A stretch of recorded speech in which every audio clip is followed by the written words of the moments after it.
మరి లోకల్లో ఎన్ని రంగులున్నాయి? అవి ఎలా ఉంటాయి?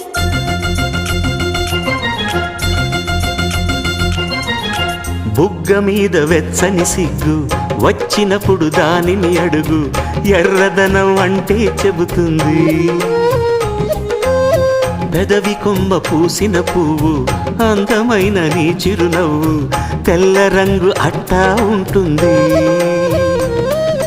నీలో నిలువున పులకలు రేగిన వేళ నువ్వే పచ్చని పైరువు అవుతావమ్మా. దిగులు రంగే నలుపు అనుకో, ప్రేమ పొంగే పసుపు అనుకో.